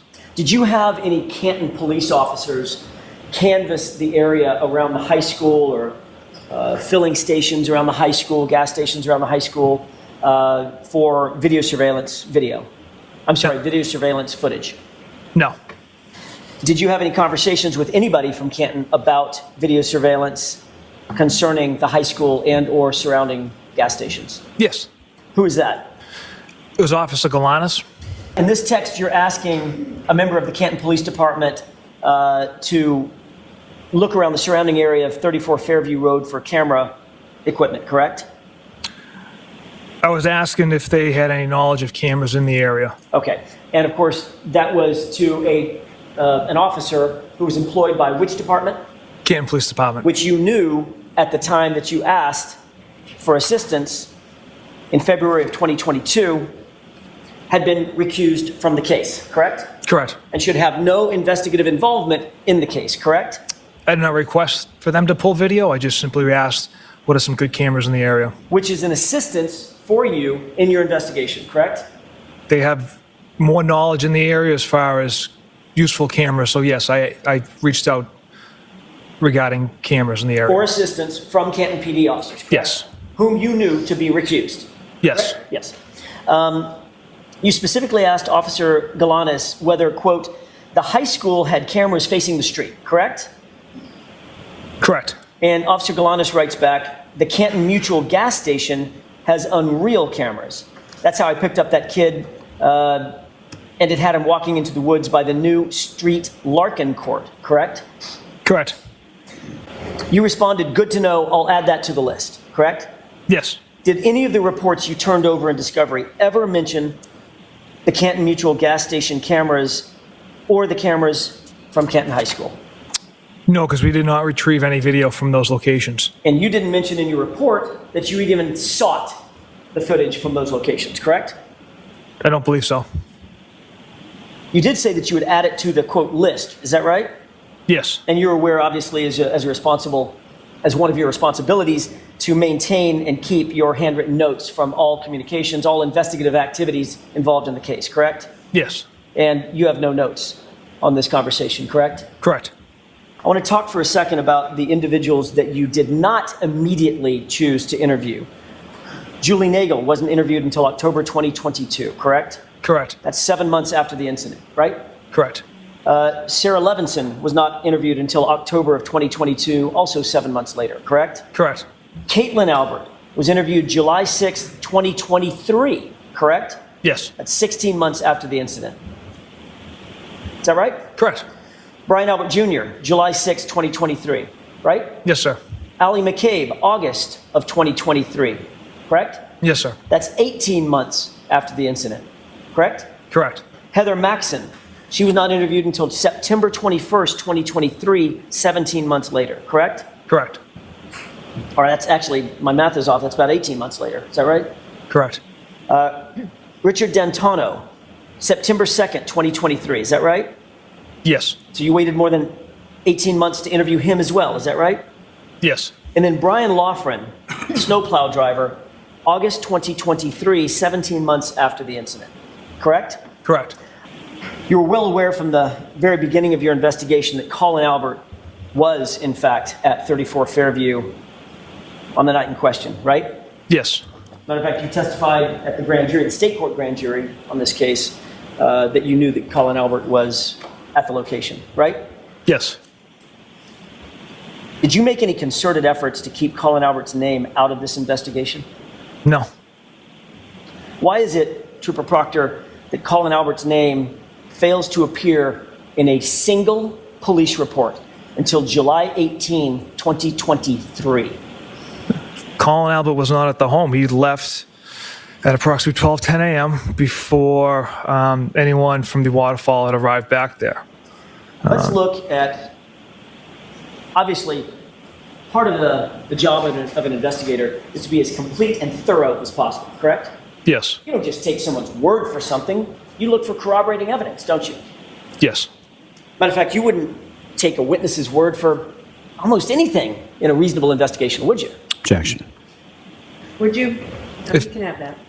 If I find the witness to be credible and have no reason to lie, then yes, I would take their word. Would you try to support a witness's statement, or witnesses with an apostrophe, S apostrophe, their statements with corroborating evidence? Yeah, potentially. That corroborating evidence might be talking to other witnesses, right? Yes. It might be looking at cell phone data, correct? Correct. It might be looking at geolocation data, correct? Yes. You're trying to find out where someone is. You might pull information from their phone concerning geolocation data, right? Yes. You might pull cell tower information, right? If there's a need for it. There's myriad ways that you can find out whether someone's telling the truth about where they were and when they were there, right? Right. Let's take a look at your handwritten notes from your interview with Juliana Nagel on October 5th, 2022. This should be tab 7. Is it true that in your handwritten notes, you list the following individuals based on Juliana Nagel's conversation with you as being at 34 Fairview? Brian, Juliana, Mary Kent, Emily Fabiano, Courtney Alba, Colin Albert, and Sarah Levinson. Correct? Correct. You then drafted a report memorializing your conversation with Juliana Nagel, correct? Yes. And that report is a formal memorialization of your interview based on your investigation, correct? Yes, a summary of the conversation for the interview. And that report is the thing that's turned over to the Commonwealth, correct? Yes. And the report is the thing that's entered into discovery and provided to the defense? Correct. And isn't it true that in that report, you list the individuals that were at 34 Fairview as Brian, Mary Kent, Emily Fabiano, Sarah Levinson? Is that correct? Yes. What's the one name that was left out of your report on that list? Objection. I'll allow it. Was there one name left out? Break that down, Mr. Jackson. Sure. Isn't it true that in your report, you excluded the one name, Colin Albert, from the list of individuals that were in your notes? Yes, because he arrived later in the evening. The other females were there from the start. You left Colin Albert's name. She gave you a specific list and you recreated that list, but you left Colin Albert's name off. The guy you knew. The guy you knew, you admit you knew. Deny your relationship, but his mom's in your phone. His mom is your sister's best friend. Your sister that you talk to all the time. And with respect to living on Meadows Ave, did you know people that lived on your street growing up? Yes. And at some point while you were living there, did you come to know someone by the name of John O'Keefe? Yes. And how did you know Mr. O'Keefe? He lived at the top of our street. So how many houses, if you know, were sort of in between your house and Mr. O'Keefe's? 2. And do you know how long that Mr. O'Keefe had been living on that street? I do not know. And how did you know him, sort of, if you could describe sort of your relationship with your neighbor, Mr. O'Keefe? I knew him because I knew that my parents were friendly with him. So and I knew he lived at the top of our street. That's how I knew him. We were friendly. We were neighbors. You know, I'd see him all the time coming in and out of the street, and because he's at the top of the street when I pulled out of the street, and we were friendly. And were you aware who, if anyone, lived at the house with Mr. O'Keefe? I know his 2 kids that he brought in, adopted, lived there, and I'm not sure who else. And that would have been his niece and his nephew that he adopted, correct? Correct. And where were they in relation to you as far as ages were concerned? A lot younger. I don't know the exact age difference, but... So you were in high school, they would have been some grade far below. Yes. Now, as far as your relationship with Mr. O'Keefe, your neighbor, about how often would it be that you would see him? Not often. I'd drive by every now and then. He'd be outside and I would wave. He'd wave back. That was pretty much it. And during the time that you lived on Meadows Ave, or a couple months subsequent to that, is there ever any animosity or any sort of arguments or anything that you would ever had with Mr. O'Keefe? Never. Can you explain for the jury who or what is Nebercracker? What is Nebercracker? Yes. Like the character? That's what I'm asking. It's a character in a cartoon called Monster House. And would you agree with me that Nevercracker in the movie Monster House was this kind of old curmudgeon who didn't want anybody on his lawn, correct? The character, yes. He was the get off my lawn guy, correct? In the movie, yeah. What was your nickname and your wife Julie's nickname for John O'Keefe? Mr. Nevercracker. All right. And your wife Julie actually had John O'Keefe plugged into his contacts as Nevercracker, correct? Correct. In fact, you were there one time when Julie showed Karen Reed, her phone to show how John O'Keefe was plugged in as Nevercracker, correct? I believe so. And this whole nickname started because of a conflict that Colin Albert had with John O'Keefe. Correct? Not correct. John O'Keefe complained to you about things that Colin was doing. Not correct. He would tell you that Colin used to throw beer cans or beer bottles in his bushes, correct? Objection, Your Honor. No, you can answer that. What's your answer to that? That is not correct. John O'Keefe told you that Colin used to flip him off, correct? Not correct. And say F you to him. Never. Colin used to cut through his yard. Nope, that was Dylan. You knew that John didn't like people cutting through his yard, correct? No, I don't know that to be true. Okay. So is it your testimony that John O'Keefe invited kids to cut through his lawn all the time? I don't understand. Is that a question? It was a question. I guess let me withdraw that and ask this. If John O'Keefe is Nevercracker, and he's the get off your lawn guy, are you denying that he doesn't like people cutting through his lawn? Do you want me to, can I explain? I just asked for an answer to my question. Mr. Lally will get up after I'm done, and I'm sure you can explain whatever you want. So no, he's not no. All right. Well, you would agree with me that there was a time when John O'Keefe was not home that you and your wife Julie went to his house. That is correct. And you entered onto his property, correct? On his front property, yes. And you had drinks in your hand. Correct.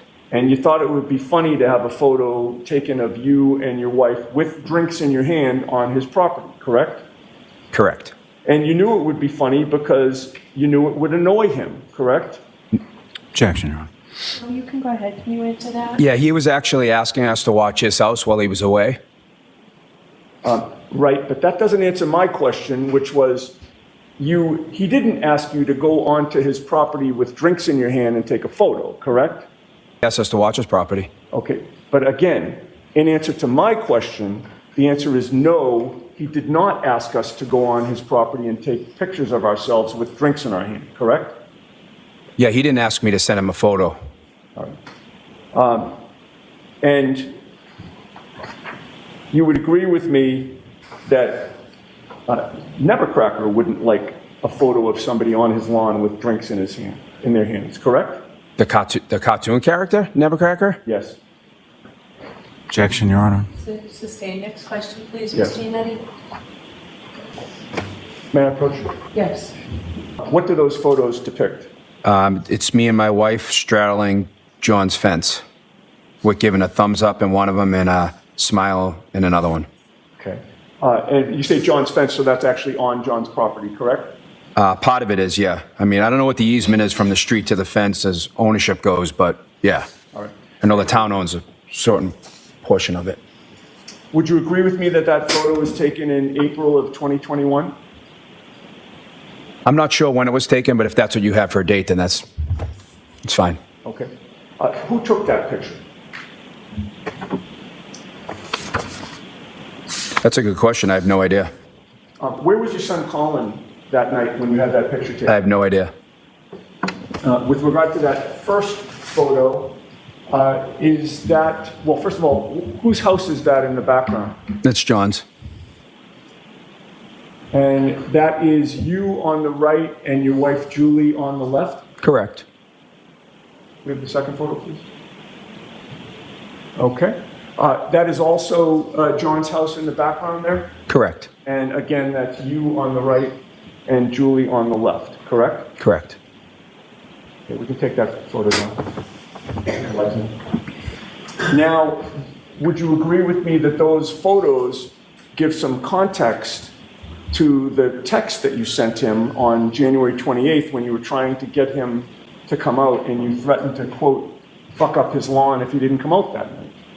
What do you mean give context to? Well, in other words, here you are texting him photos of you and your wife on his lawn, correct? Yes. And that's a common theme that explains the January 28th text where you were threatening to fuck up his lawn, correct? Objection, Your Honor. And how would you describe Mr. O'Keefe from your perspective as far as how would you describe him as a person? A nice guy, a good guy. You ever been in a fight, sir? Other than with my brothers, no. You've never been in a fight Nope. your entire life. Other than with my brothers, no. What do you notice about your right hand? It's cut up. Your knuckles are injured, correct? Correct. Now, you didn't take this photo, did you? Nope. That photo was never on your phone. In other words, it wasn't a friend of yours that took the photo. No. This was taken by an event staff member, is that right? Correct. It was later posted on social media, isn't that right? Correct. You could not access the metadata, you couldn't access the time and date of that photo, correct? I'm not sure what you mean by You that. couldn't manipulate the time or date this photo was taken? No. This photo is completely sort of out of your control, isn't that right? Correct. And it was controlled by the event staff at Fenway Johnny's. Correct. And on February 26th, less than a month after the incident at Fairview, that's what your right knuckles look like, correct? Correct. And this is a true and accurate depiction of your condition on or about February 26th, correct? Correct. How'd you get those injuries, Mr. Albert? We can pull the lights up. I was at a party, a house party my senior year, and I remember it being icy out, and it was kind of like a steep hill of a driveway, and I was walking up the driveway, and I slipped down the driveway, and I tried to catch myself, but I had something in my left hand, so I had tried to brace myself with my right hand, and I ended up sliding a little bit down the driveway. What'd you have in your left hand? If I remember, it was either my phone or a beverage. So, according to you, you fell on ice and injured your knuckles, as we just saw in that photograph, right across the top of your knuckles. Correct. Okay. So you fell onto, what, pavement, asphalt? Yes. And you braced yourself when you fell, your entire body weight, by putting your right hand down in a fist, and you injured your right fist, just the top of the knuckles on your right fist when you fell down. Correct. Seriously? Objection, Your Honor. Sustained. You didn't put your palms down when you fell? No. You fell your entire body weight on your right fist and just injured the top portion of your knuckles, correct? Correct. Those injuries to your knuckles look an awful lot like the type of injuries that you would get in a Objection, Your Honor. Sustained. Yes, Your Honor. Yo, your revenge boys. I will beat all your asses. I promise you, I will fuck you all up. Pull up, bitch. Okay, and the next one, please. You're a bitch, bro. Fuck you. Yeah, fuck you, pussy. Be cool, boy. You be knocked out. KO. Bang, bang. May I inquire, Your Honor? Yes. I'm going to take those two videos one at a time. I'm going to call one the Advantage Voice and one the Bang Bang video.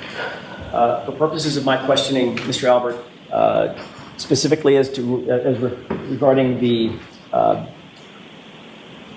Advantage Voice video, did you recognize it? Yes. How did you recognize it? What do you mean by How that? do you recognize it? Is that you? Yes. Okay. When was that taken? Maybe my sophomore year in high school, around. Where were you? I don't remember. So your sophomore year in high school, that's about 3 or 4 years ago? Yeah, around. You indicated on cross-examination you've never been in a fight, No, indicating that you have no violent tendencies and no violent proclivities, correct? nope. What were you saying on that video? That I would beat them up.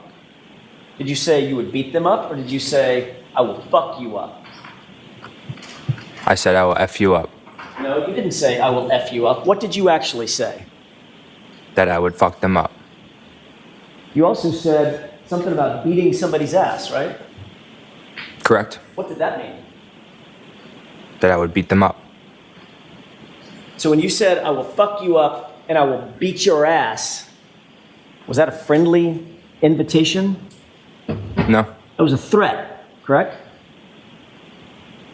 I don't know if I would call it a threat. Don't? I'm not sure. Someone walks up to you. I'm not going to do it. But if someone did, walked up to you and said, I will fuck you up. I will beat your ass. You wouldn't take that as a threat? If they walked up to me, yeah. But if they didn't walk up and just shouted it across the street and stood there and said, I will fuck you up, I will beat your ass, that's not a threat. I'm not sure. Yeah, I think you are sure, sir. All right, so that I'll strike at the Commonwealth standing up and objecting. Were you threatening these Advantage Boys guys, whoever they are? Yeah, kinda. Were you threatening them with violence? Kinda, yeah. Yeah. In the second video, you said, fuck you a number of times. And then you said, KO, you said, pull up, KO, bang, bang. Right? Correct. Explain that to me. I'm not sure, like, explain what I said. Is that a threat? Yeah. Pull up, bitch. Right? Yeah. Who are you talking to? Those same Advantage kids. Got it. So you're threatening them yet again a second time. Yeah. What does pull up mean? Like, come by. Yeah, meaning get over here. Right? Yep. Because when you do, I'm going to fuck you up. Right? Yeah. Meaning I'm going to fight you and I'm going to put you down. Correct? Correct. That was your threat to them. Correct. Can we get a time on this second one? Of course. When was the second one, the bang bang threat made? Before or after the Advantage Boys? I'm not sure. After? Might have been this same night. I really don't know. Well, you're dressed completely differently, so it's probably not the same night. You would agree with that? Unless I could have changed my shirt. I do that often. Okay. So you changed your shirt on the same night. You just decided to threaten the guys twice.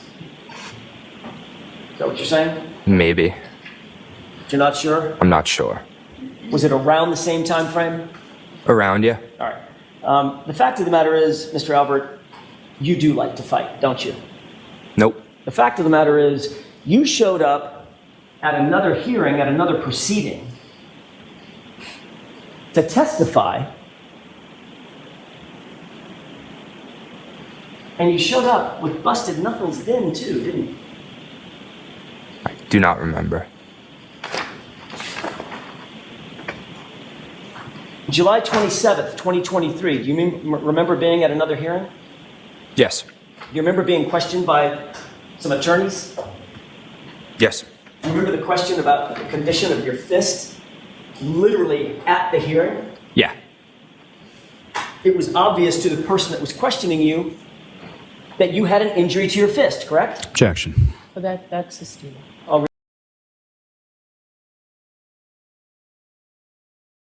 rephrase that. My apologies, Your Honor. You were asked questions by the questioner about the condition, the physical condition of your fist, weren't you? Correct. And you claimed at that time, well, let me back up for a second and ask a different question. They were asking because you had open injuries on your right knuckles yet again, didn't you? Correct.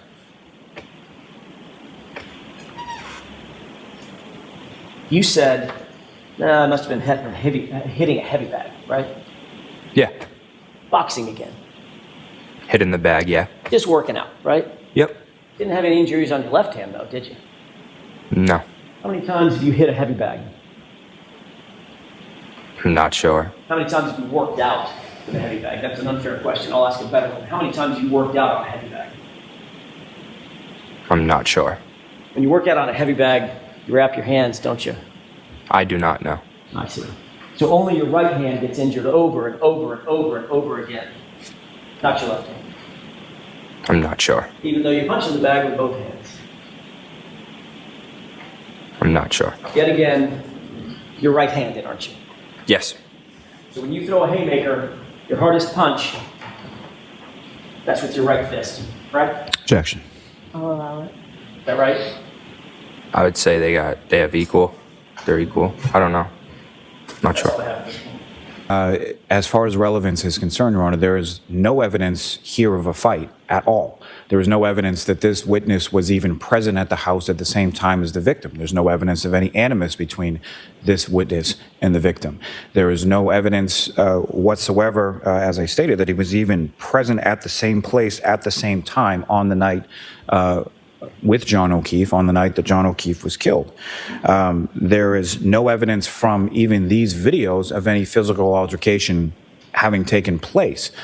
So whatever juvenile beef that he and his friends had with individuals from another town, there's no evidence whatsoever of physical altercation. There's no evidence that there's a physical altercation even in this case. So to allow counsel to introduce this purely for prejudicial reasons and to invite the jury to speculate as to what it is essentially does nothing but divert the jury's attention away from the facts of the case and what the evidence of the case is, and more so is just there's no evidence of anything in this case. May I begin briefly? Yes. In terms of evidence of a fight, I don't know what Mr. Lau is talking about. He says there's no evidence of a fight in this case. John O'Keefe looks like he had been beaten to death. He's got two black eyes, a laceration over his right eye, a laceration over his nose, a giant wound on the back of his head, and he doesn't look like he was hit by a car. He looks like he was in a physical altercation. It's as plain as the nose on your face, and we have evidence that we have witnesses who are going to propound that evidence and present that evidence. So Mr. Lally and the Commonwealth can take whatever position they want to. If they think those injuries are consistent with being hit by a 6,000-pound truck, they can knock themselves out. That is not the state of the case, and they don't get to dictate the state of the facts. The facts speak for themselves. Second, with regard to whether or not Mr. Albert was home that night, or at the home that night in a position to be able to engage in a physical altercation, which, by the way, takes about that long, that is predicated on his own family members covering for him. Every one of the witnesses who testified basically are friends and families of the Alberts. And keep in mind, Your Honor, I don't think it's lost on anybody that Colin Albert was hidden, specifically and intentionally hidden from all of law enforcement for the first several months of this investigation. Nobody was willing to even say he was at the house. That is highly, highly suspicious. Given the gravity of what we have now, I would take an issue with one thing Mr. Lally said. He said this diverts the jurors' attention. I would agree it diverts their attention. It diverts their attention to somebody who possibly could be involved with this, who was not properly investigated. And I'll submit. You indicated, you're a bitch, bro. Right? Correct. Was that a threat? Yes. More of an insult? Yeah, more of an insult. Calling someone out? Yep. Making them feel bad? Yeah. Prompting them to maybe fight? Objection, Your Honor. Yeah, I'll ask that question differently, Mr. Jackson. Also called him a pussy, didn't you? Correct.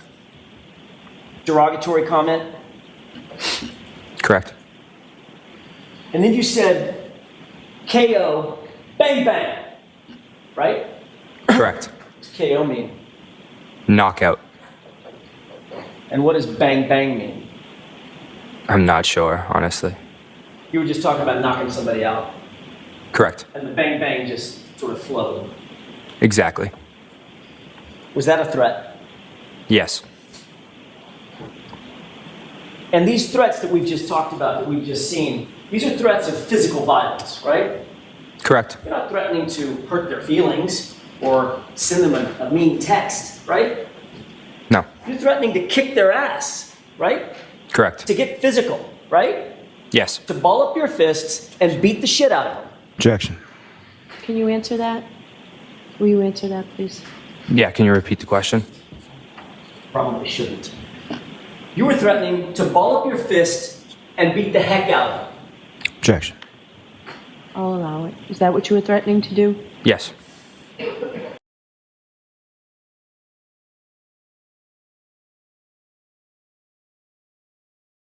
All right, let's cut it there. What do you guys think of Colin Albert? Let me know in the comments.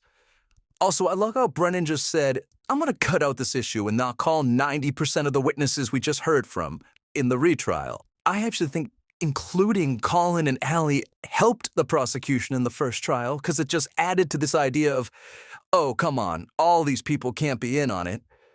Again, Larry was better than Brennan. Couple of plugs on the way out. Our girl Emily C is officially on Instagram. If you're more of an IG person, go give her a follow. And while you're there, follow your boy. You can find all my AI shorts posted there. Also, I want to shout out Rachel, better known as Data Decoder on X. This document dump from Corey Hopkins is just so much to go through, even for people obsessed with the case. She does a great job identifying interesting stuff, inconsistencies in statements and testimonies, interesting surveillance footage. She's awesome. So if you're on X, go give her a follow. There's a link to her account in the description box. And always, as always, we worship at the altar of the trial channel. So please, she is very close at the time I'm recording this, very close to 50K. I mean, you're a main man once you hit 50K. So let's do that for my girl. Guys, thank you so much for tuning in. Like, comment, subscribe, tell your friends. I think this is a great channel. If you're trying to get one of your buddies into the Karen case, I think the way we break down videos here kind of gets right to the point, and you can have fun with it with my songs, comedy sketches, and all that. So trying to convince someone to follow the case? Send them to me. Thanks, guys. There's only one song to play for the outro. I'll see you guys Saturday, 10 a.m. I would listen to Adele while I threaten you.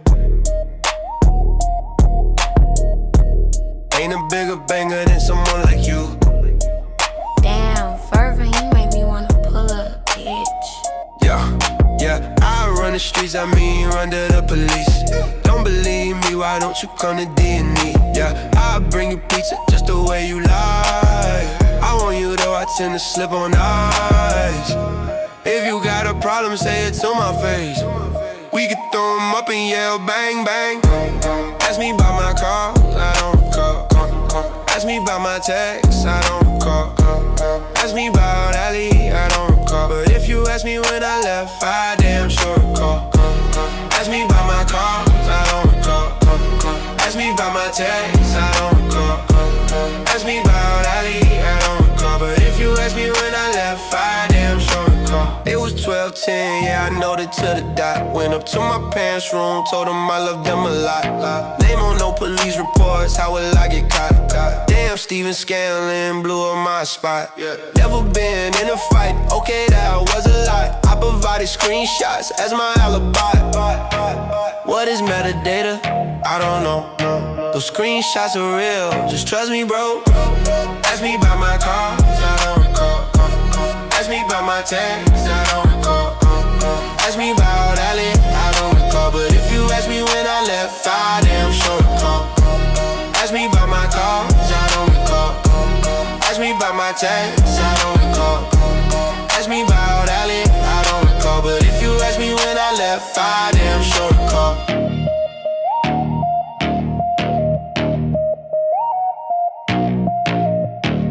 Fucking bleed before I hit the shit. Before I run your shit. Before I fucking chug a beer and hit that shit.